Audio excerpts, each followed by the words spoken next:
The envelope arrived with no return address, just the faint smudge of ink across the top. When Jane tore it open, the note inside was short, a simple sentence, "I'm sorry for what I did." But the signature was unmistakable. Her husband, who had died 2 years ago, had signed it. Her heart froze. The letter had no other explanation, no further details. Yet it carried an undeniable message. He had known something that could change everything she thought she knew about. His death. Was this his final act of betrayal, or something worse? A letter from the past, a ghost from the grave. The envelope sat on the kitchen table, plain and white. It had no return address, no postmark, just a faint smudge of ink where the stamp should have been. Jane had been staring at it for nearly an hour, as if waiting for it to reveal itself. The air around her was thick, heavy with something she couldn't name. The silence in the room felt oppressive, like it was pushing her into the corner, forcing her to face whatever had come for her. The kitchen clock ticked, slow and steady, like a heartbeat that had been buried too deep to hear. She hadn't expected this, not after 2 years. After everything. Her fingers trembled slightly as she reached for the envelope. The paper was cold, the edges stiff like it had been pressed and folded too many times. She ran her thumb over the crease, feeling the fragile texture, and for a moment, she imagined that her husband, her dead husband, had written this. The thought made her throat tighten, but she swallowed it down. No, that wasn't possible. It couldn't be him. She tore the envelope open, the sound sharp in the quiet room. Inside, there was only a single sheet of paper, folded neatly, the edges worn but intact. She hesitated, then unfolded it. The words were scrawled in familiar handwriting, but they were wrong, so wrong. They didn't belong in her life, not now. "I'm sorry for what I did." Jane felt the world tilt, just for a second, like the floor. Beneath her was no longer real. She stared at the words. The ink bled slightly, the smudge making the letters harder to read.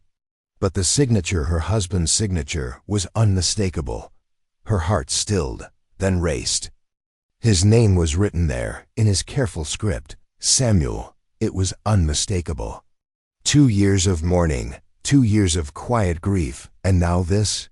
She stared at it as if waiting for the paper to disappear, as if the message might vanish with a blink, and she could wake from this nightmare. But it didn't. It stayed there, heavy in her hands. The truth was here, written in ink she couldn't erase. The silence pressed on her again, and she could feel it closing in. She took a deep breath, holding the letter up to the light, trying to understand, to force some kind of clarity from the darkness. But there was none. There was nothing except those words. "I'm sorry for what I did," and the one thing she could never change, his death. He had been gone for 2 years. What had he done? The question gnawed at her, scraping at the edges of her thoughts like a broken record. The truth clawed at her, but she didn't want to hear it. She COULDN, single quotes T. Her mind flooded with images of their life together, the warmth of his laugh, the soft touch of his hand on her back when he came home late at night, the smell of his cologne, the feel of his body beside hers as they fell asleep. And then the hospital room, the sterile white walls, the monitor that had beeped once, then flatlined. She remembered the panic in her chest as the nurse rushed to her side, the way the world went cold, and still the moment they told her. He was gone, no warning, no last words. She had waited for this, for something, anything to explain why. But now this letter, with its single line and signature, was all she had. "I'm sorry for what I did." The words echoed in her head, a steady rhythmic pounding. She felt the knot in her stomach tighten again. He had known something. He had been hiding something. She had spent 2 years in the dark, piecing together fragments of his life. But this letter, the final message, was the missing puzzle piece. She had always known there was more to him. More she never saw, more he never showed her. But this was a door that had been shut too long, and now it was slowly creaking open. There was something else, though. She could feel it. There was more to this than just an apology. The room grew colder, and Jane's fingers tightened around the letter as she rose from the table. The weight of it pulled her deeper into something she couldn't name, a dark pit she had avoided for so long. She walked to the living room, her mind racing. The furniture was still, the pictures on the walls frozen in time. Nothing had changed. Nothing had moved. It all felt like it was suspended in a place she couldn't escape. But his letter had changed everything. Her heart beat harder in her chest as she moved through the house. The silence of the home felt suffocating now, like the walls were watching her, judging her. She reached the hallway and stopped in front of the small study. The door was slightly ajar, a faint draft coming from inside. She had never really gone in here after he died. There were too many things that reminded her of him, too many things that she couldn't bear to face. She stepped inside, her feet quiet on the hardwood floor. The study was small, cluttered with papers, books, and the remnants of a life that seemed so distant now. His old desk sat against the far wall, still covered in unopened bills and old receipts, but Jane's eyes were drawn to the drawer. The bottom drawer. The one she had never opened. She approached it slowly, the letter still clutched in her hand. She could hear her breath, shallow and fast, as she knelt in front of the desk and pulled it open. There, hidden in the back, was an envelope. A thick envelope, sealed with a faded wax stamp. Her pulse quickened. Another letter? A second letter from him. She pulled it out, her fingers trembling, and saw that it was addressed to her.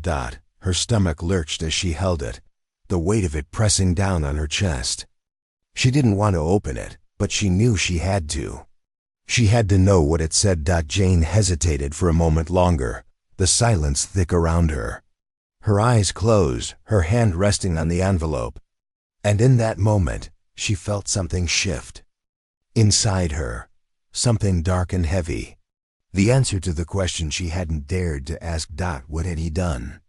The truth would come, whether she was ready for it or not. And when it did, she wasn't sure if she'd ever be the same again. She tore open the envelope. And then, without a word, she let out a breath she hadn't realized she was holding. Was this his final act of betrayal, or something darker far beyond her comprehension? Some truths are hidden not in shadows, but in plain sight. Jane stood in the hallway, the door to their bedroom slightly ajar, the faint smell of dust and lavender still clinging to the air. It had been 2 years since he was gone, and yet the house still smelled like him. She hated it. Hated the way it clung to everything: his clothes in the closet, the books stacked on the shelf, the photos lining the walls. Every corner seemed to hold a piece of him, and she couldn't escape it. But today, there was something else in the air, something that didn't belong. The letter had rattled her, unsettled her in a way she hadn't expected. She couldn't stop thinking about it, those few words, the handwriting, the signature. She had sat for hours after receiving it, staring at the envelope, willing it to disappear, willing the weight in her chest to lift. But it hadn't. It was still there, a ghost she couldn't outrun. Her eyes flicked to the drawer beside the bed, the one she had never opened. It was always locked, always off limits. It had never been important before. She had no reason to question it then. But now she wasn't so sure. She walked over, the floor creaking under her weight, each step pulling her closer to the truth she had been avoiding.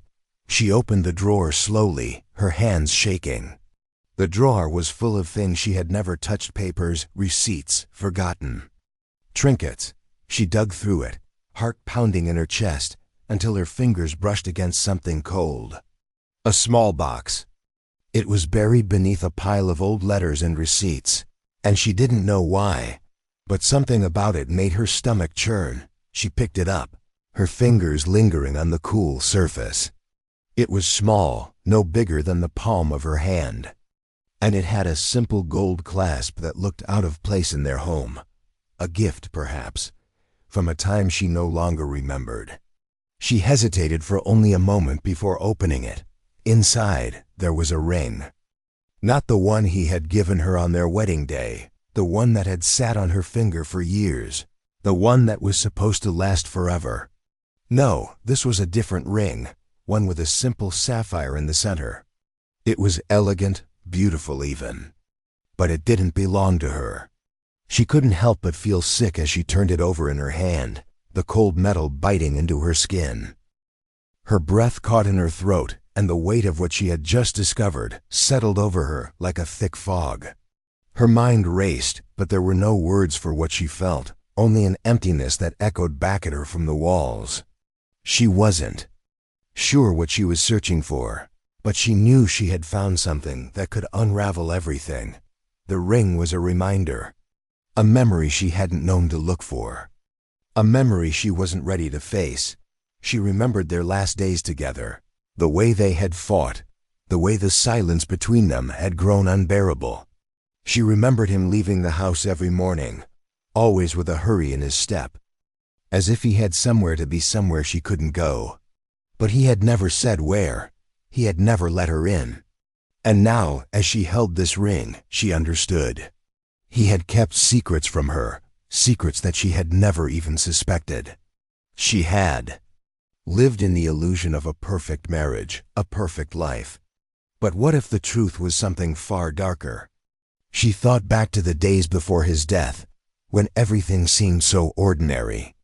They would have coffee together in the mornings, their hands brushing as they reached for the sugar. She could still hear his laugh, the way he would make jokes that weren't funny but made her smile anyway. He had always been the one who held their world together, the one who kept them safe, but maybe that wasn't the truth either. Maybe she had never really known him at all. The silence between them had grown in the months leading up to his death, but she had been too busy with her own life to notice, too wrapped up in the mundane, in the routines they had built, to question the things that had begun to feel wrong. But now, with this ring in her hand, everything felt wrong. Everything had been wrong. She placed the ring back in the box, her fingers lingering over it for a moment longer before she closed it. She didn't want to know more, but she had to. She could feel it now, a gnawing ache in the pit of her stomach, a need to understand what had happened, what he had hidden from her. But the more she thought about it, the more she realized that the truth wasn't just about him. It was about her too. She had been blind to the things she had never asked, the questions she had never dared to voice. She had lived in the shadow of the life they had built together, not knowing that it was built on secrets. The sound of her footsteps echoed in the hallway as she walked back to the kitchen. She placed the box back in the drawer, but it didn't feel like it belonged there anymore. She wasn't sure where it belonged. She wasn't sure where anything belonged anymore. Her mind drifted back to the letter, the words still hanging in the air, still clinging to her like a fog. "I'm sorry for what I did." She hadn't wanted to believe it. She hadn't wanted to believe that the man she had loved could do anything that would betray her. But what if he had? What if the life they had shared, the love they had built, was nothing more than a lie? She stood still for a moment, the weight of everything pressing in on her. The house felt colder now, the walls closer. She could feel the space around her growing tighter, and for the first time in years, she felt utterly alone. The truth was a weight she hadn't been prepared for. But she couldn't turn away from it. She could feel the tears building, but she didn't let them fall. She wouldn't let herself cry over him, over a man who had left her with nothing but this emptiness. She had to find the answers, to uncover the things he had hidden. But the thought of what she might discover terrified her. What if the man she had loved, the man who had been her world, was never the man she thought he was? She stepped away from the counter, her fingers trembling as she reached for the letter again. She would have to keep digging, keep searching. She had no choice.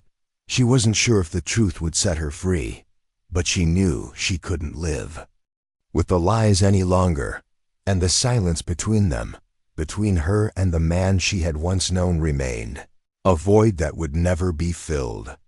It is only when the door is open that we realize we never wanted to know what lay behind it.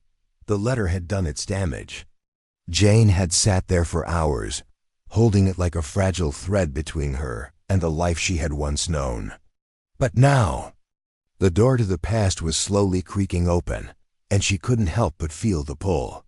It was as if the past had never really gone away. It had only been waiting, biding its time.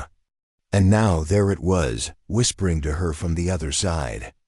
A secret she was no longer sure she could ignore. Ethan was in his room, headphones on, lost in his own world.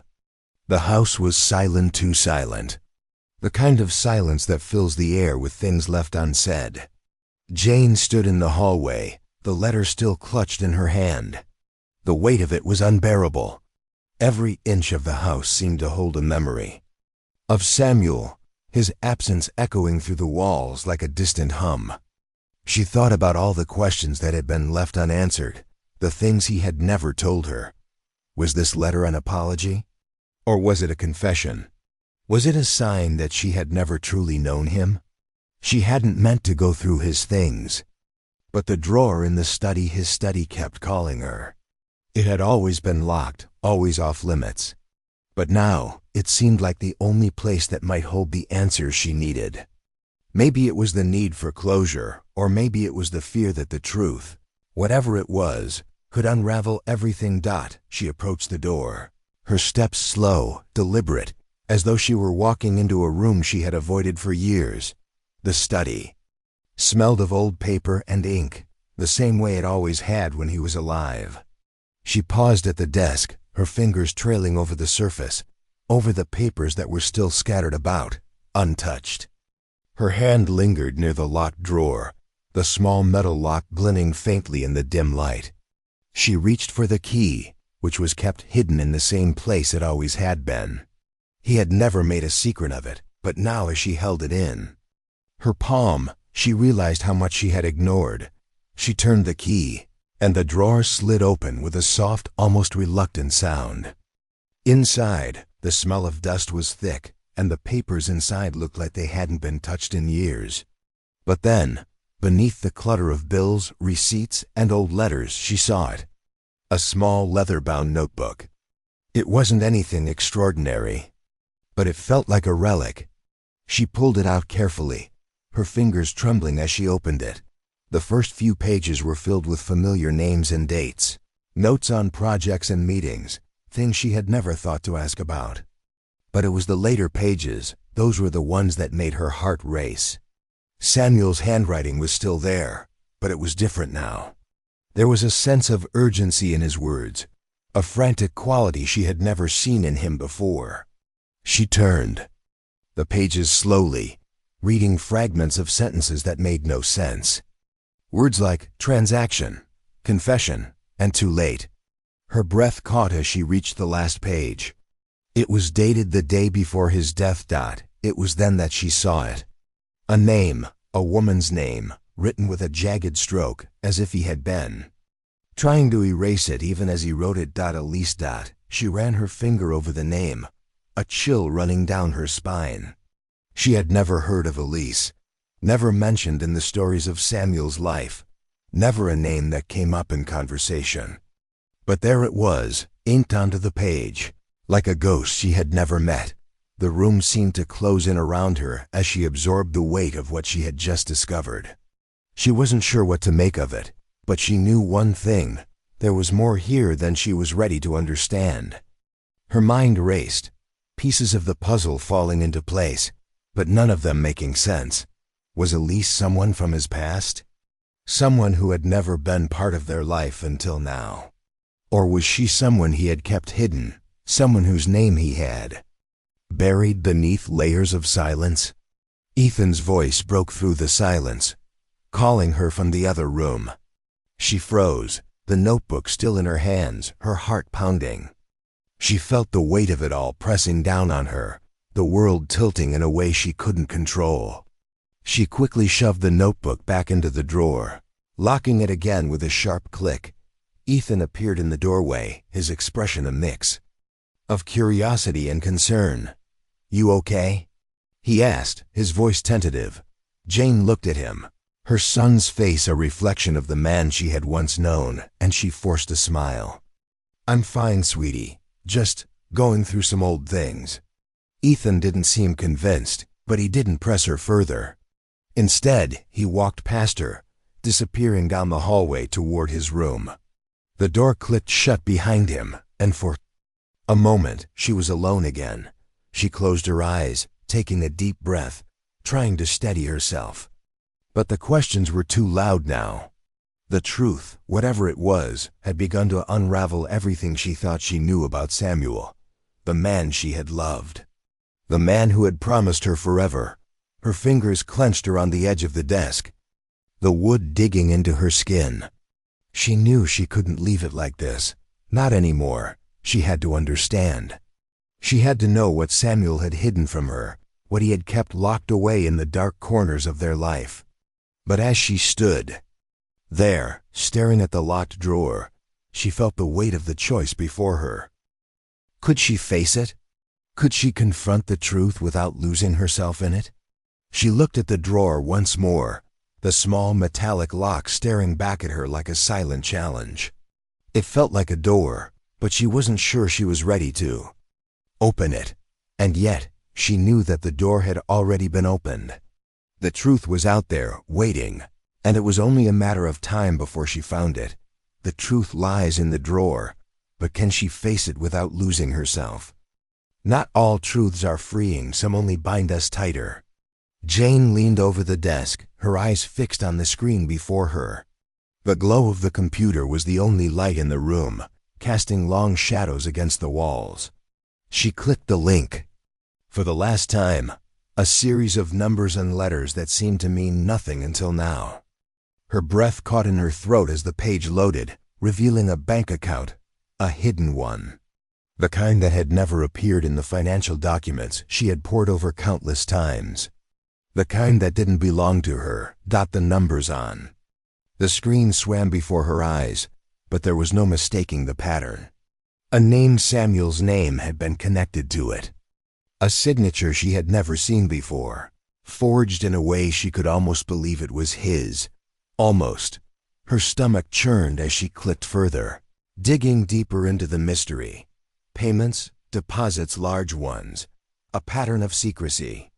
The transactions grew darker as she scrolled, payments to unfamiliar names, to places she couldn't even pronounce.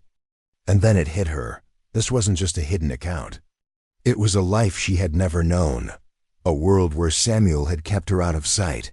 Even as he let his secrets fester, her mind raced.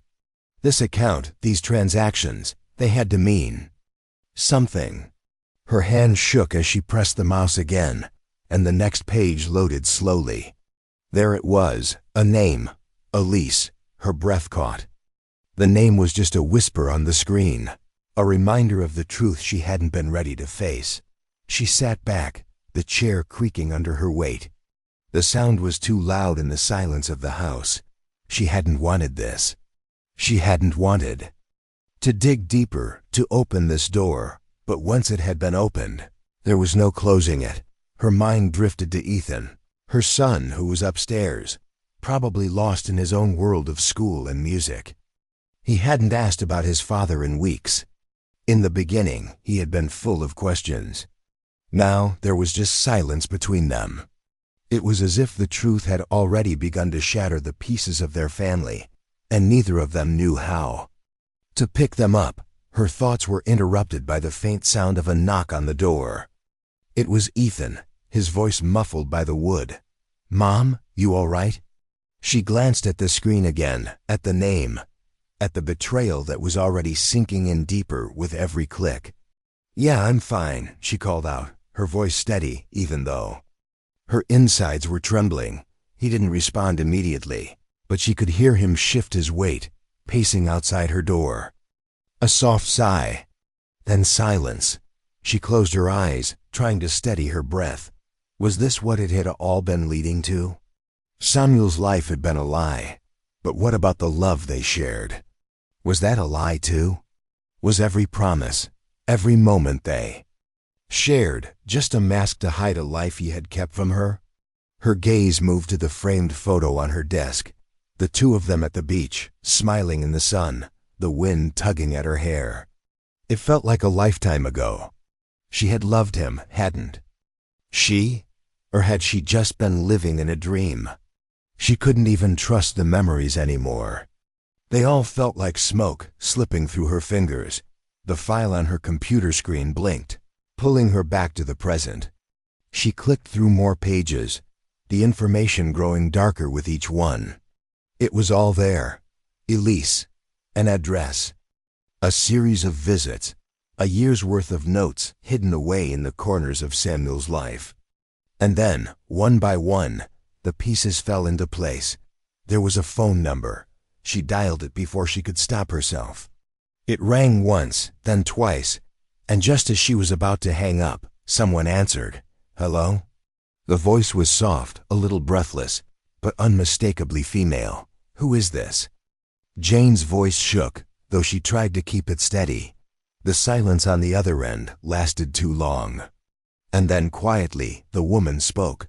I'm sorry, but I think you already know. The world seemed to stop as Jane absorbed the words, the reality of them sinking in like a stone dropped into the deep end of a dark pool. She swallowed hard, trying to keep the tears at bay. Who are you? I'm Elise. The voice cracked, like it was too much to bear. I never meant to hurt anyone. He told me he was leaving you. He promised me. Her stomach flipped, nausea rising to her throat. The betrayal was no longer a shadow. It was standing in the room with her, suffocating her. Samuel had promised to leave her for this woman. The truth was out there now, naked and raw, but it hurt more than she could have ever imagined. Then, something strange happened. Her anger, the rage that she had expected to feel, began to crumble. Instead, there was an overwhelming sense of grief. Grief for the life that had been stolen from her. Grief for the love that had never been as solid as she'd believed it was. She hung up the phone without saying goodbye. The silence on the other end felt louder than anything she had ever heard. She sat in the dark, the glow from the screen casting long shadows across the room. The house felt like a tomb. The walls were closing in, suffocating her with their presence. She couldn't breathe. Outside, she could hear the faint hum of the wind rustling through the trees. She walked toward the window, her fingers brushing the glass, and stared out into the night. Everything had changed. She didn't know how to fix it. She didn't know if she could. Her son, Ethan. She thought about him, about how much he had already lost, and how much more he would lose when the truth finally broke through the surface. She couldn't protect him from this, from the man his father had been, the man she had loved, the man who had loved her, or so she had thought. The door to the study creaked open, and Ethan's shadow filled the doorway. She didn't turn to face him. The truth was too raw, too fresh. She wasn't sure if she could handle the look on his face when he found out the truth, when he understood that everything had been built on lies. And what was she supposed to say to him? How could she explain it? But as she stood there, her fingers pressing against the cold glass, a question echoed in her mind, one that she couldn't silence. Was it betrayal, an affair, or something even darker? What we bury in the walls does not stay there. The house had always been quiet, but today it was unnervingly still, as if the walls themselves were waiting for something to happen. Jane stood in the hallway, her hand resting on the worn edge of the wooden banister. The sunlight filtered through the curtains, casting long shadows across the floor. Her heart beat slow, methodical, each thud of her pulse a reminder of the weight she carried, of the truth she wasn't yet ready to face. She had spent years hiding from the shadows of her husband's life, but now there was no escaping them. They had started to seep into the corners of the house, into the places she had never dared to look. His secrets were never meant to be uncovered, and yet here she was, standing at the precipice of everything she had known. The phone call had come only an hour ago. Samuel's business partner, Richard, had insisted on meeting. He'd said there was something Jane needed to know, something that could explain everything. But Jane wasn't sure if she was ready to hear it. Every fiber of her being screamed to walk away, to shut the door on this nightmare. But she couldn't. She had already opened too many doors, and the truth was now clawing its way out of the darkness. She left the house and drove through the streets in silence, her hands tight on the steering wheel, her mind racing with questions. Richard had been close to Samuel, closer than anyone else. They had built the business together. What could he possibly have to say? Was there more to the story of Samuel's death than she had been told? She glanced in the rearview mirror, seeing only the empty road stretching out behind her. The parking lot was nearly empty when she arrived. The place looked like it hadn't changed in years-old bricks, cracked windows, and a faded sign that read Reed & Co., Financial Services. It had always seemed like a second home to Samuel, and now it was a place that felt foreign, unsettling. She stepped out of the car and walked toward the entrance. Each step felt heavier than the last. Inside, the office was sterile, quiet. A few desks were scattered around the room, but no one seemed to be there. Richard's office door was ajar, and through the crack, she could see him sitting at his desk, his head down as he scrolled through paperwork. The moment he saw her, he stood quickly, his face pale, his eyes wary. "Jane," he said, his voice softer than she remembered. "Thank you for coming." She nodded, unsure of what to say.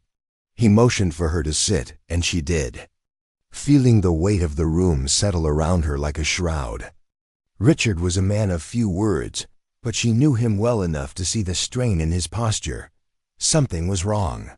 She could feel it in the air, thick with secrets and things unsaid. "I didn't know how to say this," Richard began, his voice almost a whisper. "But there's something you need to know about Samuel." Her heart skipped a beat, and she leaned forward, her hands tightening around the arms of the chair. "What is it?" Richard hesitated, running a hand through his hair. "Samuel was in deeper than we thought. He wasn't the man you knew, not entirely." The words hung in the air, heavy and unresolved. Jane's breath caught in her throat. As she tried to process them, tried to make sense of what he was saying. Samuel had always been the one she could rely on, the one who held their world together. Now that world was crumbling at her feet, and she didn't know how to stop it. Deeper. "How?" she managed to ask, her voice shaky. Richard sighed, his eyes flicking to the file on his desk. "Blackmail. He got mixed up in something that started a long time ago, and he kept it hidden, from you. From everyone." Jane's mind raced, the fragments of Samuel's life she thought she knew shattering before her. "Blackmail?"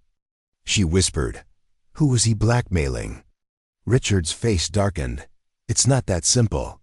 He stopped, his eyes darting toward the window as if he were looking for an escape. "There was another woman, Jane, Elise. He told me he was going to leave you for her. He said you wouldn't understand." Her chest tightened. A woman, Elise. The name echoed in her mind like a haunting whisper, and she could feel the edges of the world blurring, everything she thought she knew slipping away. "Why didn't you tell me?" she asked, her voice rising in a mixture of anger and disbelief. "You knew about this, and you didn't say a word?" Richard flinched, his hands trembling slightly as he set a folder on the table between them. "I didn't know how to. He asked me not to tell you. He begged me, Jane. He was trying to protect you." "Protect me?" She spat, her voice thick with bitterness. "By hiding the truth?" He lowered his head, the weight of guilt settling over him. It wasn't just you he was protecting. It was him, too. The business. Everything. He thought if you knew, it would destroy everything. So he buried it. He buried it deep. The room felt suffocating now, the walls closing in as Jane's world crumbled before her. She picked up the folder and flipped it open, the papers inside revealing the extent of Samuel's betrayal. It wasn't just a simple affair, it was blackmail, deceit, a web of lies that had been spun for years.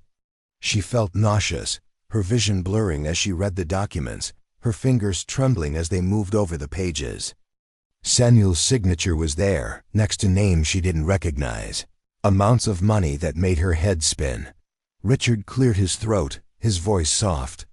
"There's more, Jane. There's something else you need to know." She didn't want to hear it. She didn't want to know anything else. But she had to. She had already come this far, and there was no turning back. He handed her a small leather-bound book. "This," he said, "is something Samuel kept hidden from everyone. He kept it in his desk. I thought you might find it useful." Jane opened the diary, her eyes scanning the pages. As she read, her heart sank deeper. Samuel's handwriting was all over the pages, filled with guilt, regret, and names she didn't recognize. The final entry was dated the night before his death. "I'm sorry, Jane," it read. "I never meant for it to go this far. But I can't stop now. The damage is done, and there's no way out." The words blurred in front of her, her mind, struggling to process them. Samuel had known, even in the end, that there was no coming back from the life he had built in the shadows. As she closed the diary, a heavy silence settled between them. Ethan's face flashed in her mind, his young, innocent eyes, the world he had lost without even understanding why. She had tried to protect him, tried to shield him from the truth. But now the truth had found its way into their lives, and there was no escaping it. Was the man she mourned really the man who left her? The edge of madness is not a fall, but a slow, painful realization. The air in the house felt heavy, thick with the things that had gone unsaid. Jane stood in the hallway, her hands pressed against the wall, feeling the coolness of the plaster seep into her skin. The silence was unbearable, suffocating, pressing in on her from all sides. She hadn't expected this. She hadn't expected to feel the weight of the truth, to have it crush her beneath its suffocating grip. But here she was, trapped in the aftermath of her husband's secrets. Ethan's room was down the hall, the door slightly ajar. She hadn't seen him since he'd come home from school, since the day the truth began to spill over like an unchecked tide. She could hear him, the sound of his footsteps as he paced back and forth in his room, the creaking of the floorboards beneath his weight. She didn't know what he was thinking, but she could feel the tension in his every step, in the way he held his breath when he spoke. She tried to focus, tried to quiet the whirlwind in her mind, but it was impossible. The revelations from Richard, Samuel's business partner, had shattered everything she thought she knew. Samuel had been a man of secrets, of lies, and she had been too blind to see them, too caught up in the world he had built for her to notice. The cracks in the foundation. Her mind flashed back to the morning she found the letter, the moment she tore it open and saw Samuel's handwriting. "I'm sorry for what I did." Those words had been the beginning of it all. But they weren't enough.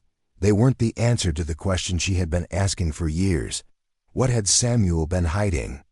She had learned the truth slowly, piece by piece, like pulling a thread from a tapestry, watching it unravel until the entire picture was revealed. The hidden bank account, the forged signatures, the whispers of a woman named Elise, Jane's stomach twisted at the thought of her, at the realization that Samuel had been living a double life, one that she hadn't even known existed. A life he had kept from her, kept from everyone, as if she were just another part of his illusion. She pushed herself away from the wall, the sudden movement making the air feel even tighter. She had to know more. She had to understand why he had done it, why he had hidden so much from her, why he had lied again and again as if it were nothing. Her hand found the edge of the doorframe, the familiar comfort of the wood grounding her for just a moment. She closed her eyes and breathed in, then let it out slowly, the sound filling the emptiness of the house. The house that was no longer a home, but a mausoleum of memories she was no longer sure she could trust. Ethan's door creaked open just as she started to walk toward it. He stood there, his silhouette framed by the dim light spilling from his room. His face was pale, his eyes wide, as if he had been waiting for her, for the moment when the truth would break them both. He didn't say anything, just stood there, watching her as if he could see the crack in her soul, the moment when everything shattered. Double quotes, Mom. Ethan's voice was quiet, but it carried a weight she hadn't expected. It wasn't anger. It wasn't resentment. It was something darker, something she had never heard in his voice before. I'm fine, Jane said, trying to steady herself, but the words felt hollow in her mouth. I just need a moment. Ethan didn't move, didn't say anything more. Instead, he stepped aside, the motion fluid, almost as if he were giving her permission to enter, to face whatever lay in the room. She stepped past him, her feet silent on the carpet, her mind swirling with the things she couldn't say. Ethan closed the door behind them, and for a long moment, neither of them spoke.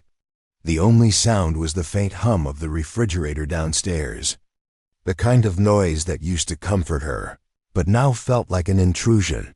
Ethan's eyes were focused on the floor, his hands fidgeting with the hem of his shirt.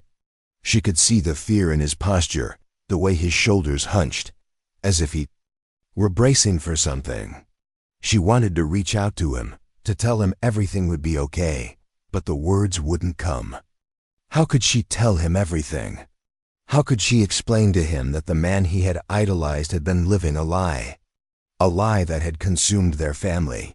I found something, Ethan said, his voice breaking the silence. He lifted his head, his eyes dark with something she couldn't quite place. In Dad's stuff, a diary. He hesitated, as if the words themselves weighed too much for him to say. It's full of things, Mom, things I didn't know. Her heart stopped, a lump forming in her throat. What do you mean?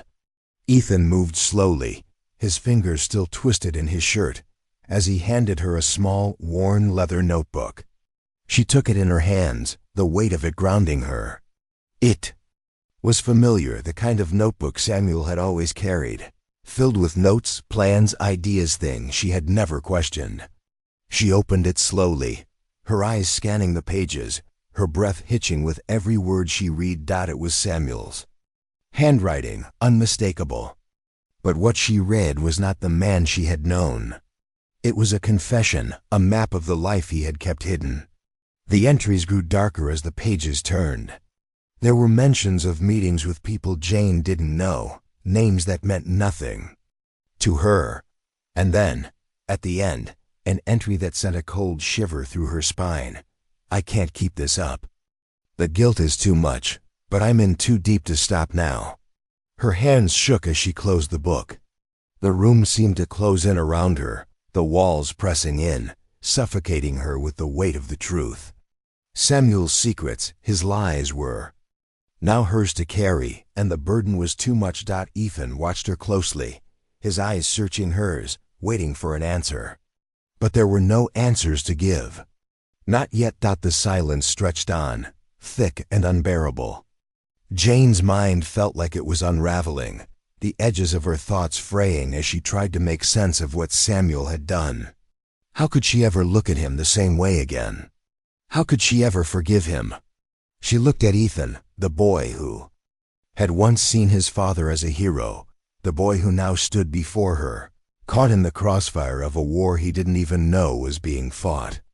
She saw the fear in his eyes, the fear of losing everything he had ever known, and she realized, with a hollow ache in her chest, that she couldn't protect him from this. No matter how hard she tried, the truth had already begun to tear them apart, and somewhere, deep inside, Jane knew that this was only the beginning. The beginning of the end. What happens when the truth is too much to bear? Sometimes the man you love is a stranger you never met. The coffee cup trembled slightly in Jane's hand as she stared out the window. The soft hum of the morning was barely enough to mask the chaotic thoughts in her head, spiraling out of control. She hadn't meant to come here, not today, not at all.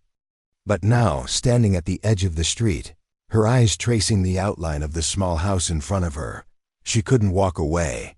She had to see it through.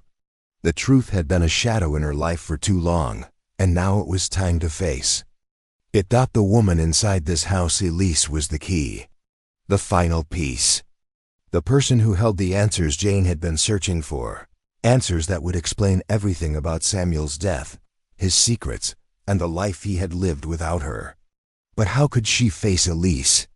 How could she bear hearing the story of the man she had loved, the man who had been nothing like the person she thought he was? Her fingers clenched tighter around the coffee cup, the ceramic cool against her skin. She could almost hear Samuel's voice now, soft and calm, asking her to believe in him, asking her to trust him. The memory was like a knife in her chest. The betrayal stung like fresh wounds. Every step toward this house felt heavier than the last. Every step was a step closer to a truth she wasn't sure she could bear. The door to the house opened before she even had the chance to knock. Elise stood there, her face framed by the doorway, her expression unreadable. Her hair, dark and pulled back into a loose bun, shimmered faintly in the light. She looked younger than Jane had imagined, but there was something in her eyes, something familiar, something dangerous that made Jane's breath hitch. "Jane." Elise's voice was steady, but there was a tightness to it. "I've been waiting for you." Waiting for her? Jane wasn't sure if she was ready to walk into this woman's life, let alone face the questions that were burning a hole in her chest. "I need answers," Jane said, her voice raw with unspoken grief. "I need to know the truth about Samuel, about everything." Elise stepped aside without a word, and Jane followed her into the dimly lit living room. The air was thick, like it had absorbed the silence of too many untold stories. The walls were covered in photographs, pictures of Elise and Samuel, smiling in ways Jane had never seen. Her chest tightened. Every one of these images was a memory of a man who had never been hers to keep. "Sit," Elise gestured to the couch, her movements slow and deliberate, as if she was still choosing her words carefully. Jane sat, her hands shaking as she set the coffee cup on the table in front of her. Elise took a seat across from her, her eyes never leaving Jane's face. There was something about the stillness of the room that unnerved Jane, like the air itself was holding its breath. "You don't know, do you?" Elise's voice broke the silence, soft but piercing. "The things he told me, the things he hid from you." She paused, and for a moment, her gaze softened. "Samuel wasn't the man you thought he was." Jane's heart skipped a beat. She had heard the words before, from Richard, from the bank account, from the letter that started all of this.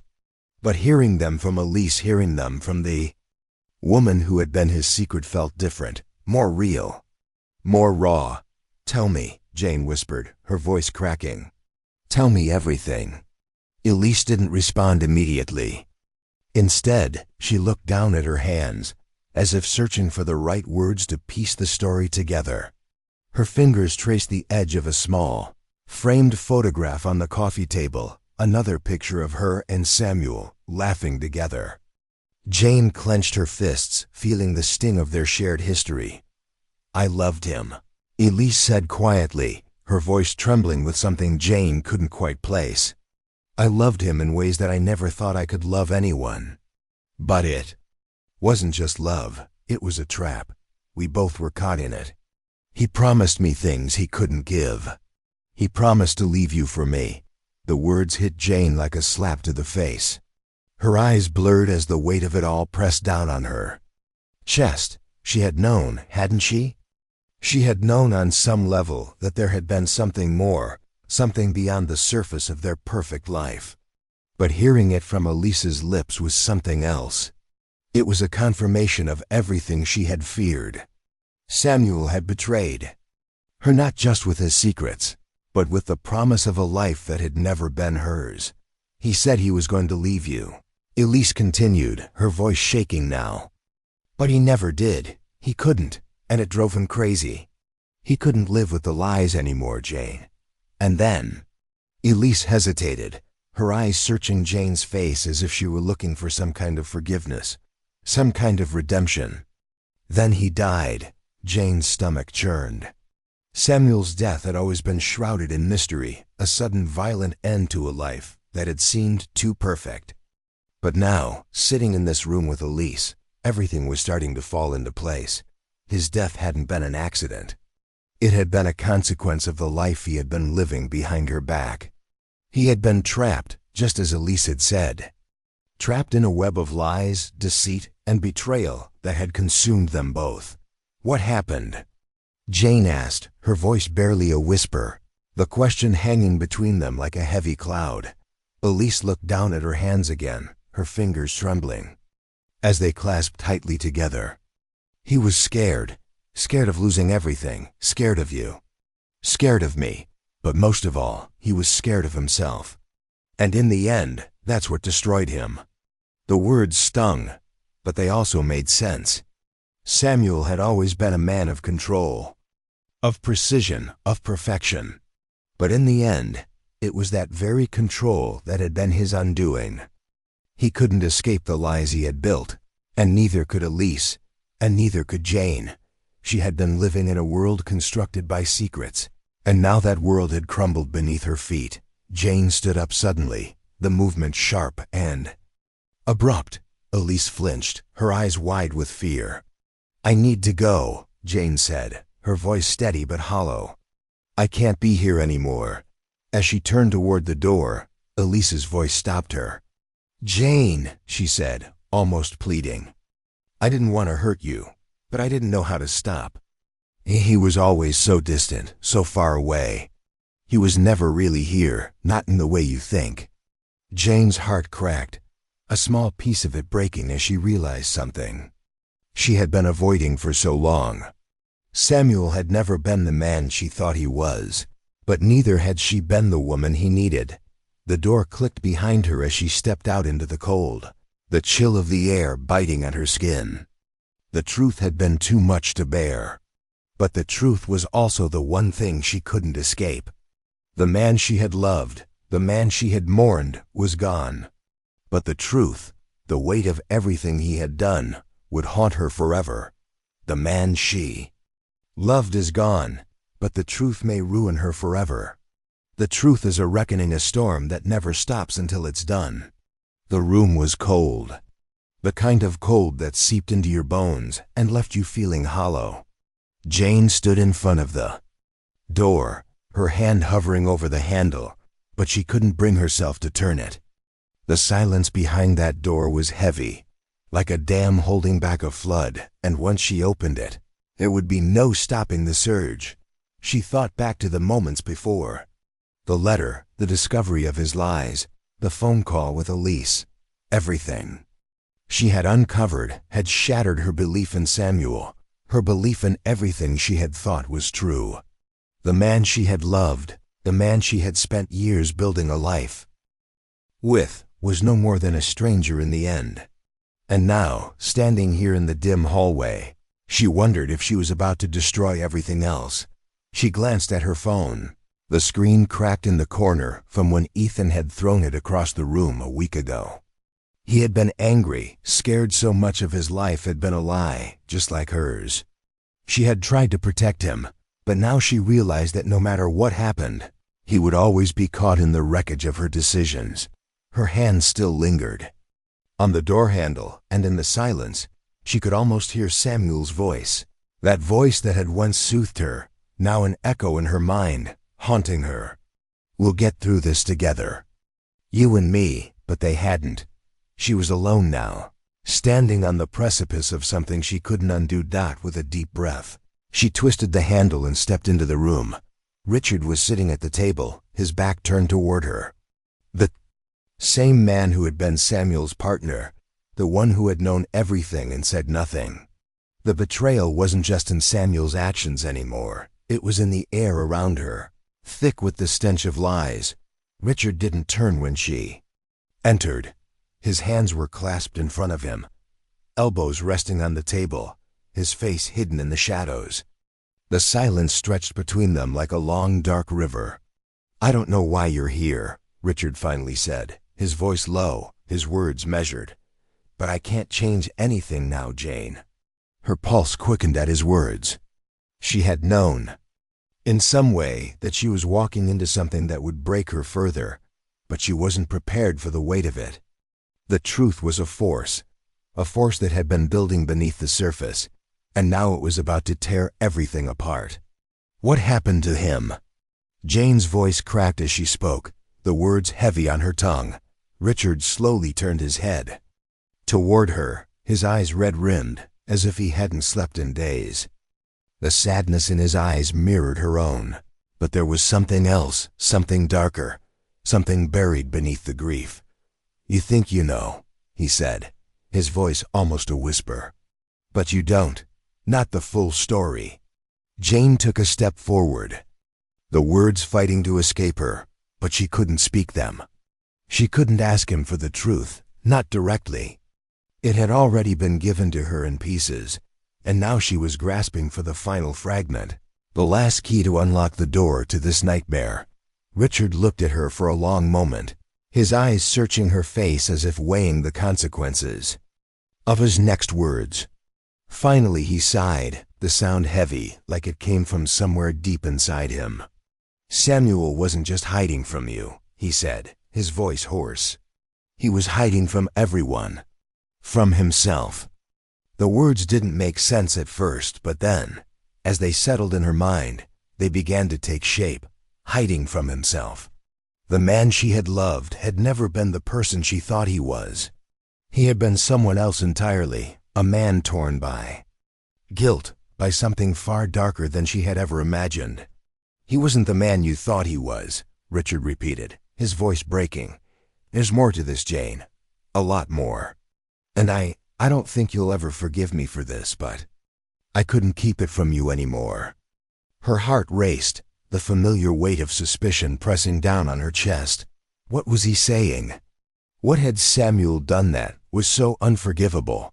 "Tell me," Jane demanded, her voice shaking, a tremor in her hands that she couldn't hide. "Tell me everything." Richard shifted uncomfortably, his eyes darting toward the window before meeting her gaze once more. "He got involved in something dangerous. I tried to pull him out, tried to protect him, but it was too late. He'd made his choice." A cold wave washed over Jane as the pieces fell into place. Blackmail, the accounts, Elise, the web Samuel had woven around himself, one she had never been a part of. What was he involved in? She whispered. Richard hesitated. He opened his mouth to speak, then closed it again. He looked like he was fighting with himself, struggling with the weight of the words that were about to come. "You need to understand. It wasn't just about Elise. It wasn't just about the affair. It was about control, about power. And he thought he could control it, control everything." His words felt like shards of glass, each one digging deeper into Jane's soul. She had known, in some way, that Samuel had kept things from her, but she hadn't known the depth of his lies. The life they had shared, the love they had built, it was all a lie. He had been playing a dangerous game, and now there was no escaping the consequences. She felt the tears well up in her eyes, but she forced them back. She couldn't cry now, not when the truth was finally in front of her, staring her in the face. Samuel's death, his betrayal, was not just a single mistake. It was a series of choices, each one leading them to this moment. Richard stood, his chair scraping across the floor as he moved toward the window. I tried to tell him to stop, but he wouldn't listen. He thought he could fix it all, fix what he had done, but he didn't know how to. Jane's eyes blurred as she looked at Richard, her heart heavy with grief. How did he die? She asked quietly, the question hanging in the air. Richard's gaze fell to the floor. He wasn't meant to die. But it happened. It was an accident, a mistake, and everything just fell apart. Jane's body felt like it was made of lead. She had thought his death had been an accident, a tragedy, but now she saw the truth. His death had been the final consequence of a life he had chosen, a life that had dragged them all into its wake. Richard stepped toward her, his face filled with a kind of sorrow that mirrored her own. "I'm sorry, Jane. I'm so sorry." She didn't answer. She couldn't. The truth was too much, too heavy. The man she had loved, the man who had held her in his arms, was gone. And in his place was a stranger, a man who had never truly existed. Could she ever forgive him? Could she forgive herself for not seeing it sooner? The room felt colder now, the walls closing in, suffocating her with the weight of everything Samuel had left behind. Jane stood, her legs unsteady, as she turned toward the door. She didn't know what to do with the truth. She didn't know how to carry it, but she knew one thing: can forgiveness ever undo the damage done? Some falls leave us scarred, others leave us reborn. The night was thick with silence as Jane stood at the edge of the balcony, staring out into the city. The lights below flickered like ghosts, their glow distant, unreachable. She could feel the cool air brushing against her skin, but it did nothing to soothe the fire burning inside her. Her heart ached with the weight of what she was about to do. This wasn't just the end of Samuel's lies. It was the end of everything they had built. The life they had created shattered, just like that. Ethan had stayed quiet since they came home. His eyes had been distant, his face unreadable. She hadn't spoken to him about what she had uncovered, and she wasn't sure she ever would. How could she? He was already carrying enough weight on his shoulders, the weight of betrayal that wasn't even his to bear. He didn't need to know how far Samuel's secrets reached, didn't need to know how deep the lies ran, but she couldn't keep this to herself anymore. The truth wasn't just a burden, it was a reckoning. And it was time to face it. She looked down at the small crumpled paper in her hand, the letter that had started it all. Samuel's last words. It seemed absurd now that a piece of paper could carry so much weight, but it did.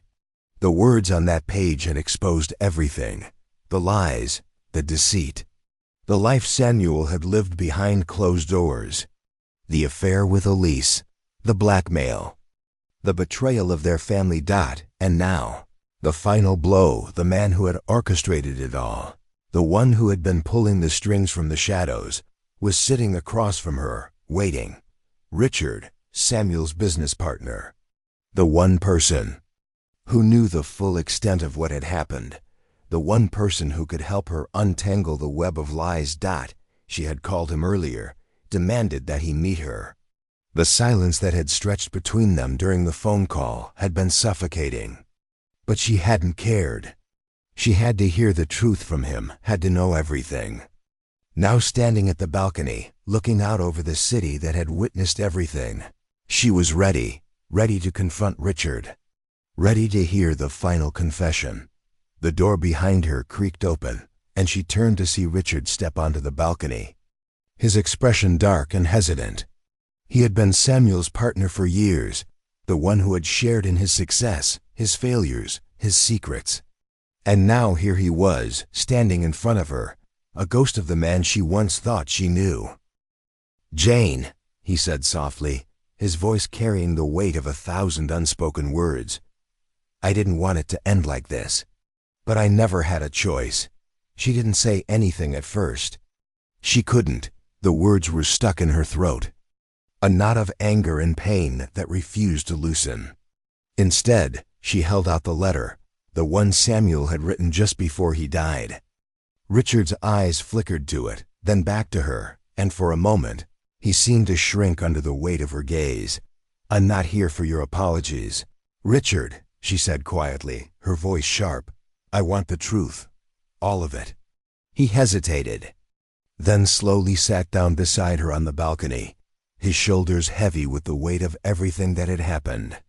The city lights flickered below, casting shadows over his face. His eyes were tired, older than she remembered, and his hands trembled as he folded them in his lap. Samuel was a complicated man, he began, his voice breaking slightly. He wasn't the man you thought he was. I don't think he was ever the man any of us thought he was." Jane's stomach twisted at the words. It was as if he was confirming everything she had feared, everything she had tried to deny. Samuel had been a lie. He had been living a double life, and she had been blind to it. But Richard wasn't done. "He was in deep, Jane," Richard continued, his voice almost a whisper. "In. Too deep. I tried to pull him out, tried to get him to stop, but he wouldn't. He thought he could control it. He thought he could fix it, but it was already too late." The air felt thick, oppressive. Jane's mind raced. "What are you saying? What happened?"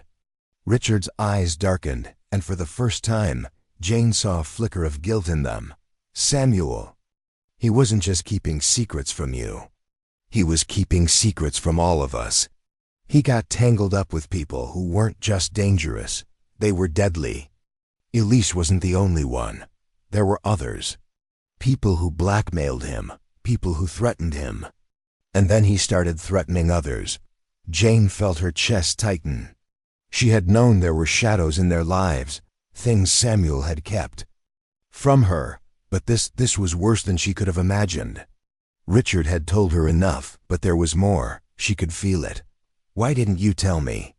she asked, her voice trembling with frustration and disbelief. "Why didn't you warn me? I could have done something." Richard looked at her, his expression softening for a moment.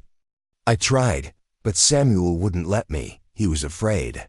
Afraid of losing everything. Afraid of losing you." Jane shook her head, unable to stop the tears from rising.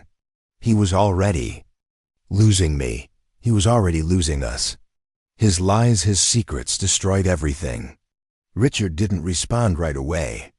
Instead, he reached into his coat pocket and pulled out a small, weathered envelope. He handed it to Jane without saying a word. She opened it slowly, her fingers trembling as she pulled out a small, torn receipt. It was familiar, too familiar. A transaction, one she recognized, a bribe, a payoff. "It's all there," Richard said softly. Samuel thought he could buy his way out. But in the end, he didn't. He couldn't. Jane's mind raced as she looked at the receipt, the same one she had found in Samuel's office weeks before. It was the last link in the chain, the final proof of his betrayal, the price of his lies. And now it was all laid bare before her. Her heart pounded in her chest as the weight of it all pressed down on her. This wasn't just about Samuel anymore. It was about Ethan, about their future. The choices she made now would define everything. Richard looked at her, his eyes filled with something she couldn't quite read. "You have a choice, Jane. You can forgive him, forgive all of this, and let it go. Or you can destroy everything. Every last bit of it." Jane stood up, her legs unsteady as she faced Richard. The weight of the choice, the gravity of the decision, hung in the air between them. Her mind raced, but her heart knew what she had to do. The truth was too much to bear, but there was no turning back. She had to face it. For Ethan, for herself, for the life she had lost. The man she loved is gone, but the truth may ruin her forever. Is the price of justice when it comes too late. Silence speaks when words can no longer bear the weight. The house was still. The kind of stillness that settled deep into your bones and stretched time, making every second feel like a lifetime. Jane stood in the kitchen, staring at the empty counter where the letter from Samuel had once lain. The letter, the confession, the admission of betrayal. It had all been laid bare, every secret exposed, and still, the silence hung thick in the air. She hadn't meant for things to turn out like this. She had tried to hold on to the family they had been, tried to find a way to keep the pieces of their life together. But the weight of the truth had been too much, too heavy to ignore, and now, here they were. Ethan had grown up before her eyes, his youthful innocence cracked by the world they lived in. She could see it in the way he moved, in the way he spoke, the weight of knowledge resting on his shoulders in a way that was never meant to be there. She ran her hand over the counter, tracing the lines of the grain in the wood, a gesture that had once brought her comfort, but now felt hollow. The house, their home, had become a place filled with ghosts of memories, of love, and of loss. It wasn't just the physical space. It was the air between them, the tension that pulsed every time they were in the same room. Behind her, Ethan's footsteps were soft against the floorboards. She didn't need to turn around to know that he was there. He had been quieter than usual, retreating into himself, the way he always did when things grew too heavy for him to carry. "You're not going to tell me, are you?" Ethan's voice broke the silence, and for a moment, Jane didn't know what to say. He wasn't asking a question. He was making a statement, one that felt too true to deny. She felt the weight of his gaze on her back, but still, she didn't turn to face him. The words, the explanation, had been hanging in the air between them for days, and still, neither of them could bring themselves to say it. To admit that their world had been shattered. Ethan took a step closer, his presence filling the space between them. "I know, Mom. I know what he did, what they did. I know everything." His voice cracked, but he stood firm, like the young man he was becoming. The man she didn't recognize but couldn't bear to lose. Jane finally turned to him, her breath shaky as she looked into his eyes. His face was older now, worn by a weight that had no place on his shoulders. "Ethan, I didn't want you to know. I didn't want to drag you into this. I'm already in it," he said quietly, his hands stuffed into the pockets of his hoodie. "I was in it the moment I found out. He paused, shaking his head. "I don't know how to fix it, Mom." Her heart ached for him. He was right, of course. She couldn't fix it. She couldn't undo the lies, the secrets that had tainted everything they had built. But as she looked at him, she realized something. Ethan wasn't just her son anymore. He was a reflection of the world Samuel had left behind. A broken, fragmented world that they would both have to navigate. "I can't fix it either," Jane whispered, her voice raw. "But we have to move forward, Ethan. We have to find a way to live with it." Ethan looked at her, his expression unreadable, then slowly sat down at the kitchen table. His hands rested on the edge, fingers curling around the wood like it was the only thing holding him together. Jane watched him, her heart breaking all over again. She hadn't wanted this for him. She had wanted him to stay a child forever, to remain untouched by the ugliness of the world. But that wasn't possible anymore. "Is it too late to forgive him?" Ethan asked, his voice barely above a whisper. His gaze was distant, lost in thought, as if he was grappling with something he couldn't yet articulate. Jane took a deep breath, the words forming slowly in her mind. She had asked herself that same question 1,000 times. Could she forgive Samuel for what he had done? For the lies, the betrayal, the double life he had led? For the damage he had caused, not just to her, but to Ethan, to their entire world? "I don't know," she said finally, her voice thick with grief. "I don't know if forgiveness is even possible, Ethan, but we have to live with the truth. We have to learn to accept it, because it's the only thing left." Ethan's eyes flickered to the window where the light was beginning to fade. The night was creeping in, but it was different now. Everything was different. The house, their home, no longer felt like the place they had once shared. It felt cold, empty, like it had been abandoned by the life they had known. "I just want things to go back to normal," Ethan said quietly, his words heavy with longing. "I want to forget about all of this." Jane stepped toward him, her hands resting gently on his shoulders, feeling the weight of everything pressing down on them both. "We can't forget, Ethan. We can't undo what's been done. But we can move forward, together." He didn't answer at first, just nodded slowly, his shoulders sinking under the weight of the unspoken words between them. Jane watched him, her heart breaking for the boy he used to be and the man he was becoming. There was a long pause, and then Ethan stood up, his back straightening, his eyes filled with a new kind of resolve. I don't want to carry this with me, Mom. I don't want to hold on to all the anger, all the bitterness. I don't want to be like him. Her chest tightened as she watched him. He was right. Anger and bitterness were easy. Forgiveness was hard, but it was the only way forward. It was the only way to heal, to rebuild. Not for her, not just for Samuel, but for Ethan. I know, Jane said softly, and I'll help you. I'll help us both. As they stood there, in the fading light of the evening, Jane felt something shift between them. The weight of their shared grief, their shared burden, didn't disappear, but for the first time, it didn't feel quite so heavy. It was still there, lingering in the corners of the room, but now there was a sense of something else, something stronger, something that could hold them together, even in the silence. Ethan walked toward the door, and Jane followed him, her hand resting on the doorknob. He turned back to look at her, his face soft with a tenderness she hadn't seen in a long time. He didn't say anything. Instead, he simply smiled, a small, quiet gesture that spoke volumes. The silence between them wasn't the same as before. It wasn't filled with unspoken words or things left undone. It was the kind of silence that came after the storm, after the reckoning, and it was the kind that could lead them back to each other. As Jane closed the door behind them, she realized something. The healing wouldn't come quickly, and it wouldn't come easily, but it was possible. And maybe that was enough.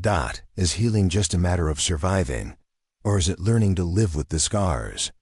Forgiveness is not the end, it is the beginning of healing. The house was empty, save for the soft hum of the refrigerator and the faint creak of the floorboards beneath Jane's feet. She stood at the kitchen counter, staring at the small folded note in her hands.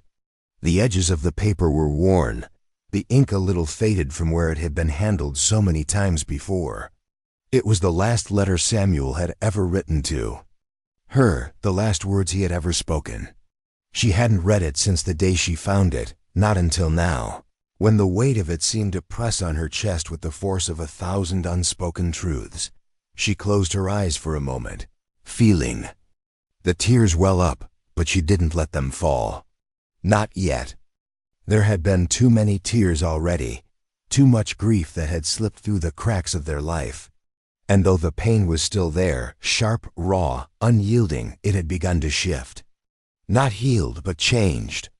The kind of change that happens when you can no longer outrun the truth.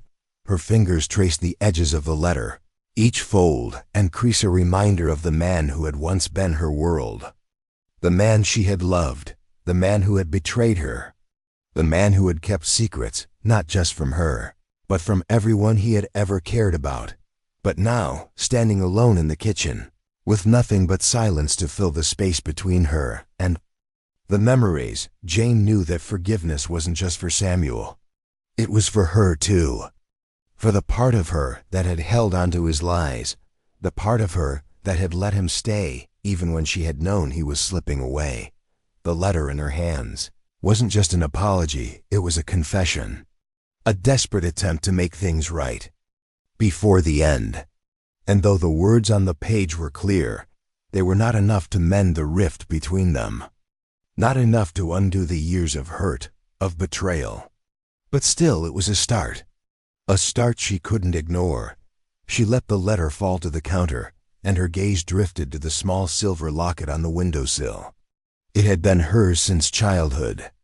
A gift from her mother. She used to wear it every day, the soft chain resting against her neck like a promise.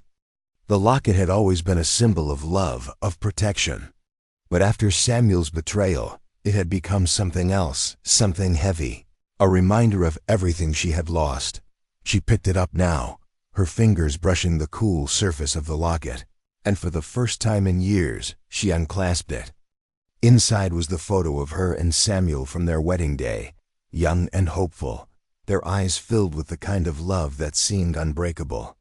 The photo had once been a symbol of everything good in her life, a symbol of the love she thought they shared.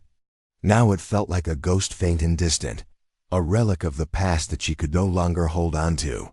she let the locket fall into her palm. The weight of it a reminder of the years she had spent clinging to something that wasn't real. Something that had been built on a lie.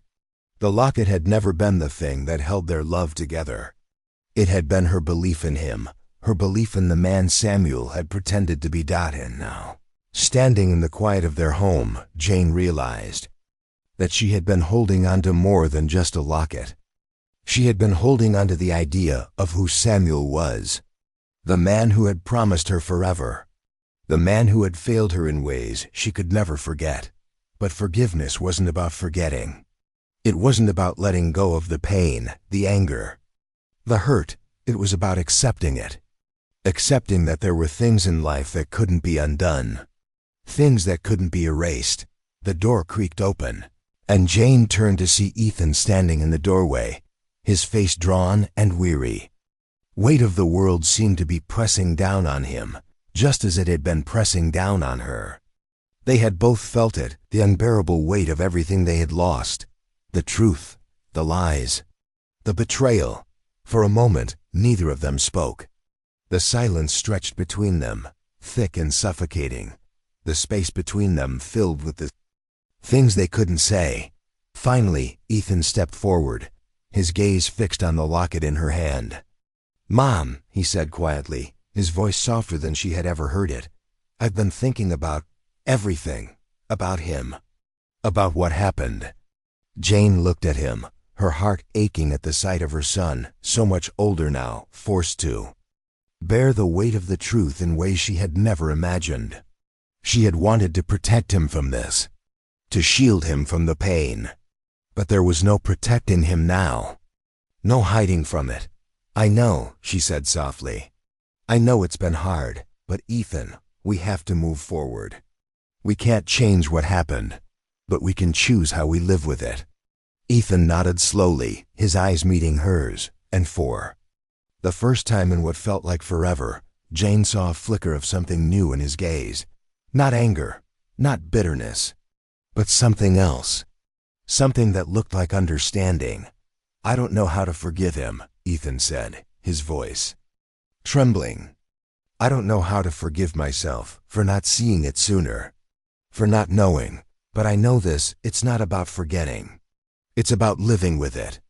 Jane felt her chest tighten at his words, the raw truth of them hitting her like a wave. Ethan was right. Forgiveness wasn't about forgetting. It wasn't about erasing the past. It was about learning to live with the scars, to carry them and move forward, even when the weight of them seemed unbearable. "I'm not asking you to forgive him," Jane whispered, her voice thick with emotion. "I'm asking you to forgive yourself, to let go of the anger, the hurt, for both of us." Ethan swallowed hard, his eyes never leaving hers. The silence between them was thick, but this time it wasn't suffocating. It was the kind of silence that comes after a storm, the kind that allows space for healing to begin. Finally, Ethan reached out, taking the locket from her hand. He held it for a long moment, his fingers tracing the edges of it. Then he placed it in her palm. "Maybe we can't fix it, but maybe we can move on." Jane nodded, her heart heavy but lighter than it had been in days. She didn't have the answers. She didn't know what the future would hold, but for the first time, she didn't feel the crushing weight of the past on her shoulders. They stood there, in the quiet of their home, not untouched by what had happened, but ready to begin again. Together, can the soul ever truly forgive what it cannot forget? In the end, the past is a shadow we must leave behind. The sun dipped low, casting long shadows across the empty yard. Jane stood at the window, her hands resting on the sill, watching the world outside change with the shift in seasons. The leaves had begun to turn, rich shades of gold and red, a reminder that time never stopped moving, never waited. It was relentless, just like everything else. Ethan's footsteps were a soft echo behind her, the sound of his shoes against the wooden floor, both familiar and distant. She didn't turn to look at him immediately, though she could feel the pull of his presence in the room. He was here, and he wasn't Not in the way he used to be, not in the way they had once been together, bound by their shared grief, their shared history. "Mom," his voice broke through the silence, calm but heavy. "I'm heading out." She nodded, watching him move toward the door, his bag slung over his shoulder. He had grown in ways she hadn't expected, in ways she hadn't prepared for. She was still trying to reconcile the boy he had been with the man he was becoming. "Okay," she replied softly, her voice thick with the weight of unspoken words. Ethan hesitated, the door half open, and turned to her. His eyes were steady, almost knowing. There was no longer any pretense between them, no walls they had to build to protect themselves from the world or from each other. "I'll be back soon," he said, the promise hanging in the air, and then he was gone, leaving Jane alone in the stillness of their home. She exhaled slowly, the breath leaving her body as if it were the last of something, the last tether to the past that she could still hold on to. The house had felt too full, too heavy with memories for so long. Now with Ethan stepping out into the world on his own, she was left with nothing but the silence and the ghosts of the life they had lost. The same ghosts that had been haunting her for years. The small locket on the kitchen table caught her. Its delicate chain tangled in the corner. She hadn't touched it in months, but now it called to her, its presence both comforting and painful. The locket had once been a symbol of something pure, a gift from Samuel on their wedding day, a token of love that had now turned into something else entirely. She picked it up, feeling the cool metal against her skin, and opened it slowly, revealing the photograph inside. Her fingers brushed against the edges, worn from years of handling, and she looked at the faces trapped within the frame, young, hopeful, naive, the image of them, of a life she had thought was unbreakable, felt like a lifetime ago. They had been so young, so full of promise. But that promise had shattered in 1,000 pieces, each one falling apart in ways she could never have imagined. Samuel's lies, his betrayal, had unraveled everything, and Jane had been left to pick up the pieces, to rebuild, to survive. But survival wasn't living. Not really. It was just getting by, putting one foot in front of the other, pretending that everything was okay when it wasn't. She put the locket down, her fingers lingering on the smooth surface for a moment, longer before she pulled her hand away. The silence in the room was deafening now. It had always been there, just under the surface, but now it was louder than ever. The past had shaped them, both shaped her and Ethan, but it didn't have to define them. It couldn't. The truth had come crashing down like a wave, tearing through everything they had built, but they were still standing.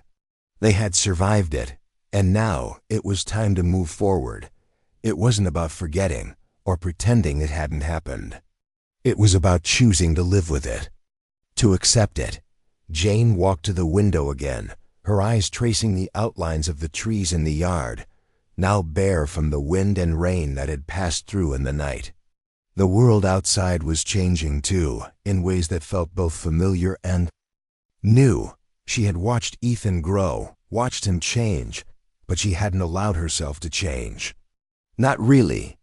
She had been holding onto the past, unwilling to let go, unwilling to forgive. The time had come. For both of them. The knock at the door was soft, almost hesitant, but it cut through the quiet like a thread pulled too tight. Jane paused, her hand still resting on the windowsill as she turned toward the door. She wasn't expecting anyone, but the sound of the knock held something in it, something she hadn't heard in a long time. She walked to the door, her footsteps slow but sure, and opened it. There, standing in the doorway, was Richard. He looked older than she remembered, his face lined with the years of regret and guilt that had been left in the wake of their shared history. The history that had once bound them together and now separated them more than ever.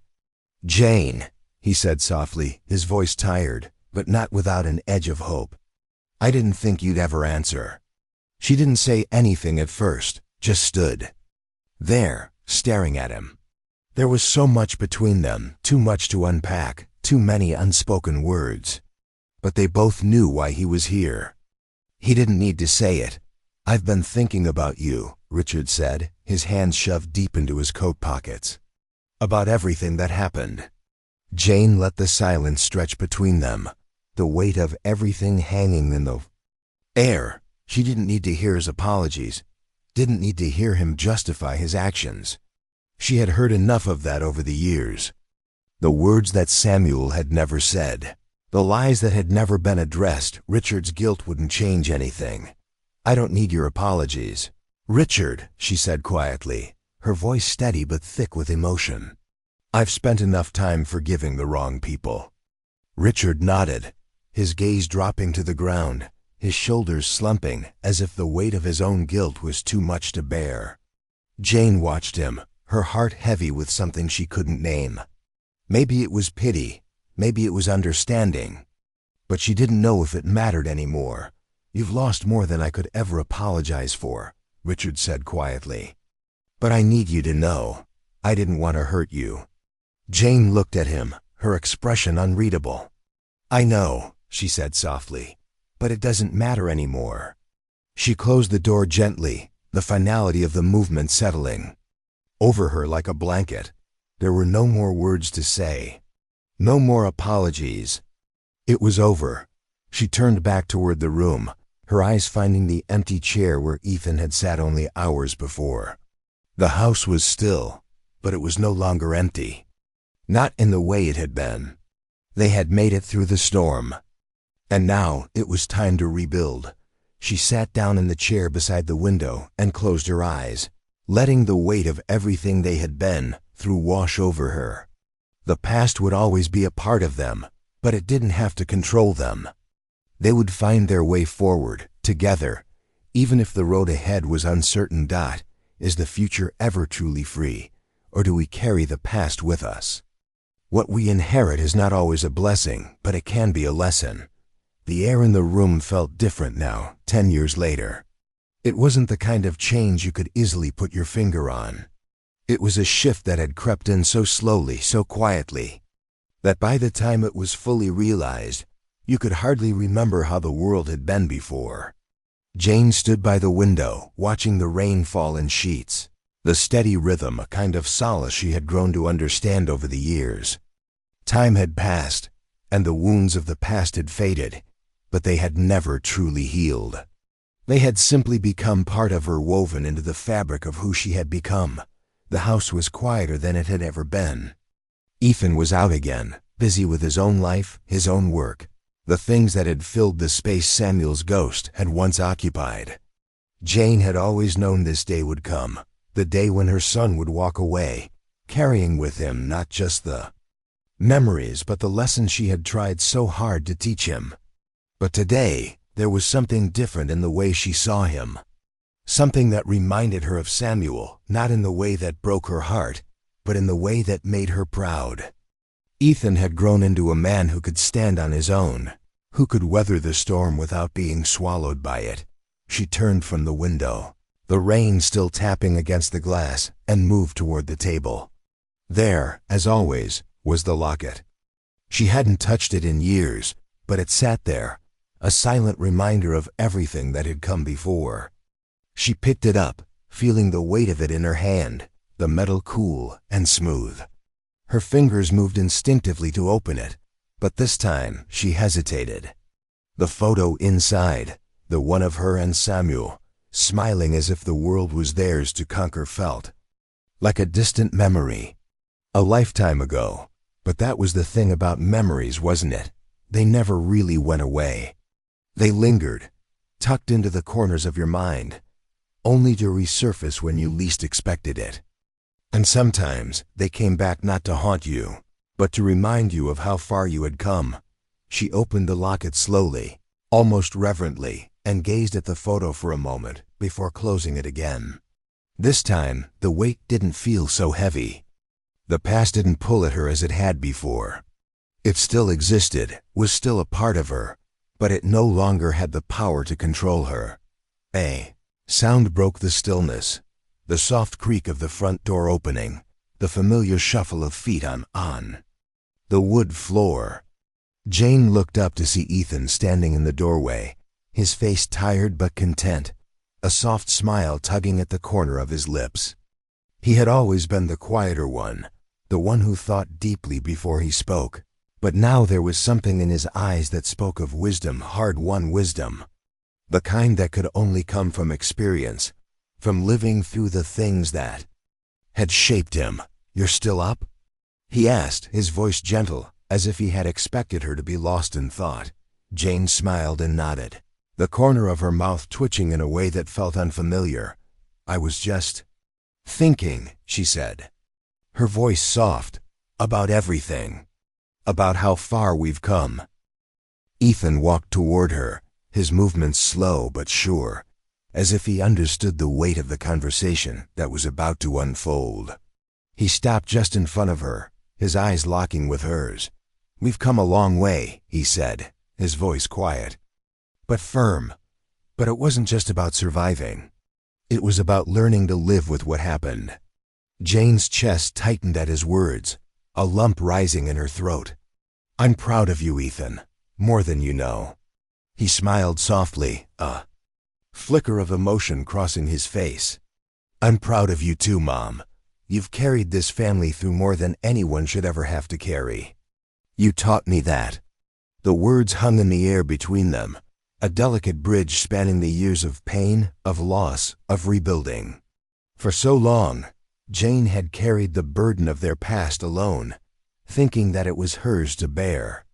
But now in this moment, she realized that it hadn't just been her. It had been them.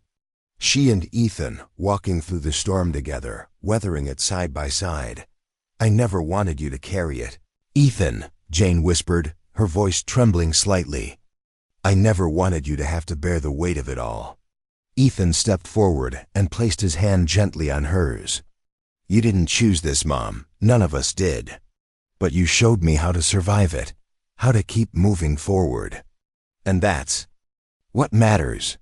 The rain outside began to pick up again, the rhythm steady, like a heartbeat. Jane stared out the window, her mind drifting to the past, those early days of grief, of rage, of betrayal. They had felt endless, like the storm would never pass. But it had. Slowly, imperceptibly, it had faded. And with it, something else had grown, a quiet resilience, a strength forged in the crucible of their shared pain. "You've grown up so much," Jane said, her voice soft. "I barely recognize you anymore." Ethan smiled, a bittersweet curve to his lips. "I guess I've had to. We both have." There was a moment of silence, and then Jane turned back to the table, reaching for the locket once more. She held it in her hand, feeling the weight of it against her palm, but this time it felt lighter. It no longer held the power to crush her. It was just a symbol of what had been, nothing more, nothing less. "I think I'm ready to let it go," Jane whispered, more to herself than to Ethan. "The past, the pain, I think it's time." Ethan didn't say anything, but Jane could feel his presence beside her, steady and strong. He didn't need to speak. His silence was enough. She stood and walked toward the window, placing the locket down on the sill, just beneath the glass. She let her fingers trace the edges one last time, the cool surface grounding her, before she stepped away. The rain outside was beginning to let up, the first rays of sunlight piercing through the clouds, casting a soft glow across the room. "We're going to be okay, aren't we?" Ethan asked, his voice low but filled with certainty. Jane looked at him, really looked at him, and for the first time in a long while, she saw not the boy who had been forced to grow up too quickly, but the man he had become. The man who had learned, not just from his own experiences, but from the way they had both survived the storm. "Yes," she said softly, "we are." The silence that followed was not the silence of grief or loss. It was the silence of acceptance, of peace. It was the kind of silence that comes after the storm, when the world feels still and new, and the weight of the past no longer drags you down. In the end, we are defined not by what happens to us, but by what we choose to become. Some stories don't have endings, they live on in us. The drawer had always been a place where things went to die. Old receipts, forgotten notes, trinkets that once held meaning, but had long since lost their place in her life. Jane hadn't opened it in years, not since the last time she had forced herself to go through the motions packing away pieces of a life that no longer fit her, no longer made sense. But today, the drawer called to her. Her fingers trembled slightly as she pulled it open. The familiar scent of old paper and dust filled her lungs as she sifted through the clutter, eyes tracing the forgotten edges of letters she had never meant to forget. They were all there, the things she'd set aside for later, for the day, when she could finally look back without it cutting too deep. And then, nestled at the very bottom, hidden beneath the weight of years and memories, she saw it, the envelope. Her name was written in Samuel's unmistakable handwriting, crude, rushed, but his all the same. She hadn't seen his handwriting in so long, hadn't allowed herself to remember it. She hadn't let herself remember anything about him, not after all that had happened, but now it was here, as if it had always been waiting for this moment. Waiting for her to open it. With a sigh that felt like 1,000 unspoken words, Jane reached for the letter. The edges were frayed, the ink a little blurred, as if it had passed through too many hands too many times, and still, it had made its way back to her. She held it between her fingers for a long moment, feeling the weight of it, the way it seemed to have absorbed all of her grief, her anger, her sadness. This letter, this final letter from Samuel, was the last thing that could possibly tell her what she had been searching for all these years. She unfolded the letter slowly, carefully, as though the paper might shatter in her hands. The words on the page were familiar but distant, like echoes of a voice that once held meaning. Jane, I know I've failed you. I know the damage I've done is beyond what words can fix. I have no right to ask for your forgiveness, but I need you to understand this was never about you. It was about my own fears, my own inability to be the man I promised you I'd be.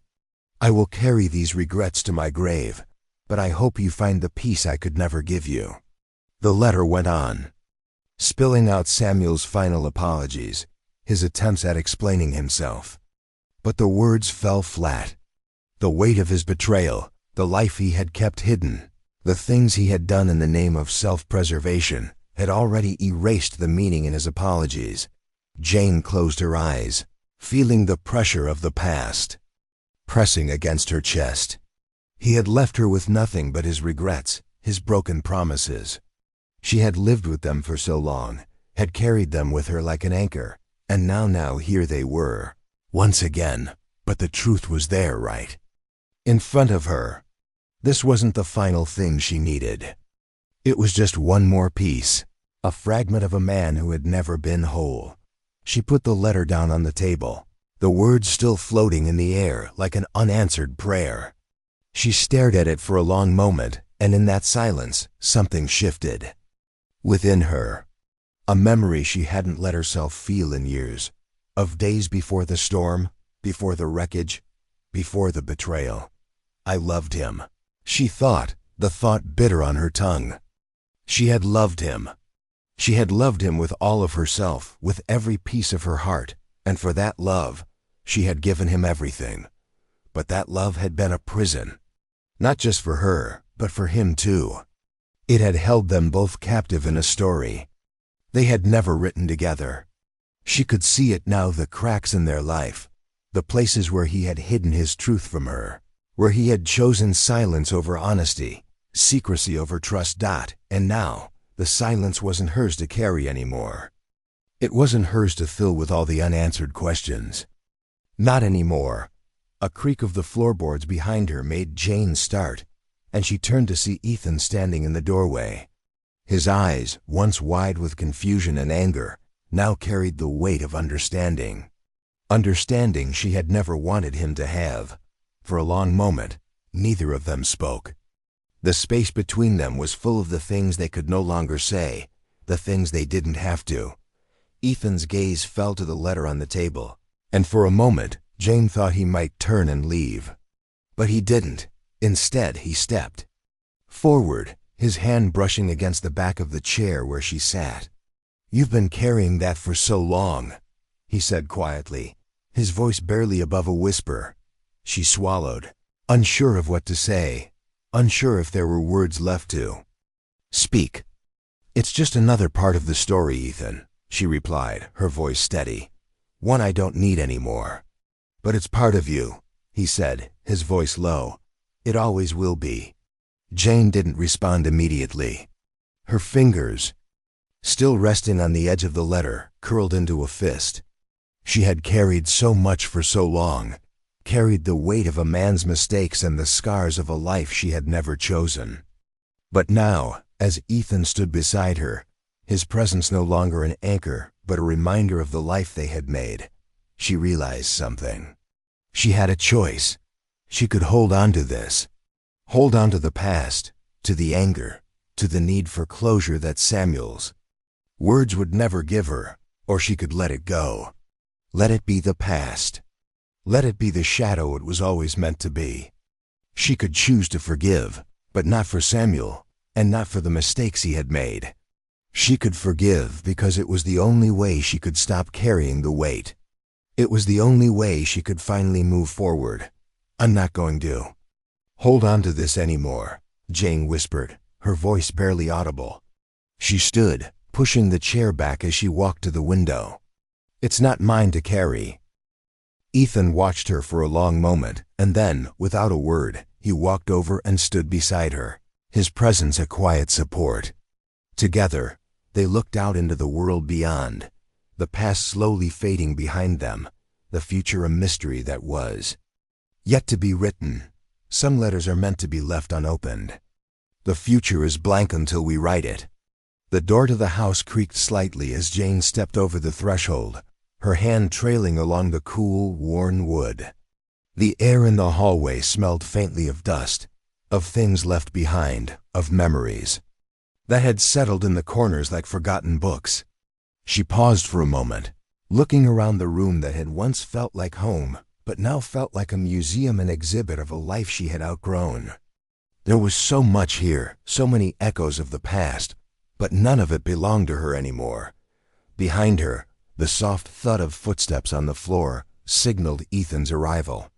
She didn't need to turn around to know he was there. She could feel him, his presence a constant reminder of how far they had both come from the days of betrayal, from the moments when every step felt like a battle against the weight of a world that had turned upside down. Ethan stood beside her, his gaze drifting over the house they had once called home. "It doesn't feel like it used to," he said, his voice low and steady. Jane nodded. "It doesn't." They both stood there in silence, letting the weight of the moment settle between them. 10 years had passed since everything had unraveled. 10 years since the ghosts of the past had haunted them, since they had fought tooth and nail to rebuild, to find a way forward. But now, standing in the quiet of the house, it felt like the final chapter had already been written. The final letter, when Samuel had written to her, had come at the end of it all. A last attempt at reconciliation that had only reminded her of everything she had lost. But the pain, the anger, the grief, it had all faded into something else now. Something more manageable, something she could live with. She had learned to live with it. They both had. Her fingers brushed against the edge of the old table where they used to sit together, eating dinners that felt so full of life back then, so full of promises that had never come to pass. The table was bare now, the chairs pushed back as if they were waiting for something that would never return. Ethan shifted beside her, his hand brushing against hers, a simple gesture that spoke volumes. "You ready?" he asked quietly. Jane looked at him then, really looked at him. He was no longer the boy who had clung to her after Samuel's betrayal, no longer the young man who had watched her fall apart. He was a man now, one who had learned to carry the weight of the world without letting it crush him. She saw the scars of the past in his eyes, the quiet strength he had gained through it all. "Yeah," she whispered, "I'm ready." They both moved toward the door, their steps in sync, as if they were walking to the edge of something new, something they could shape together. Jane paused for a moment before turning the handle, her heart beating faster as the door creaked open. This was it. This was the moment when they would leave the past behind, when they would step into the future. The air outside felt different. It was fresh, crisp, as though the world had been washed clean by the rain, as though the earth had exhaled a breath it had been holding for too long. Jane breathed deeply, letting the cool air fill her lungs, feeling something release inside. You know, Ethan said, his voice breaking the silence. I never thought this day would come. I thought we'd always be stuck here, stuck in the past. Jane smiled softly, her gaze shifting to the horizon where the sun was setting, painting the sky in shades of orange and pink. I think we always knew it would come. We just didn't know when. The future was a blank slate, waiting to be filled with new memories, new experiences. It was terrifying, in a way, to think about starting over, to think about the unknown, but it was also freeing. For so long, Jane had lived under the shadow of what had happened, letting it control her, define her. Now she was taking back that control. She was walking into a future that was entirely hers to create. Are you scared? Ethan asked, his voice laced with the vulnerability that still lingered between them. Jane turned to him, meeting his eyes, and for a moment, she saw the reflection of her own fear in his. They had both been broken by the past, but they had also been remade by it. They had learned how to survive, how to live in the aftermath of everything that had shattered them. And now they had a choice, to carry the weight of it forever, or to let it go and walk forward. No, she said softly, her voice steady now. Not anymore. Ethan nodded slowly, a small smile tugging at the corners of his mouth. He seemed to stand a little taller, as though he was finally shedding the weight of the years that had kept him grounded. Together, they took a step forward, crossing the threshold of the house that had once held all their pain, all their memories. They stepped out into the unknown, into a future that was waiting to be written. Behind them, the door closed softly. And for the first time in a long time, Jane felt a sense of peace settle over her. She didn't need to look back anymore. The past was no longer a chain around her neck, no longer a weight she had to carry. She had made her peace with it. She had forgiven herself. Ethan's hand found hers again, and they walked in silence, side by side. The world around them was quiet, the sound of their footsteps the only thing that marked their passage.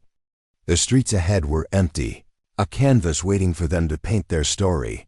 Together, the past would always be a part of them, but it no longer had the power to define them. They were not the people they had been. They were something new. And as they walked forward, the horizon stretching out before them, Jane realized that they had done it. They had survived, and now they were ready to live. The story may end here, but theirs is just beginning.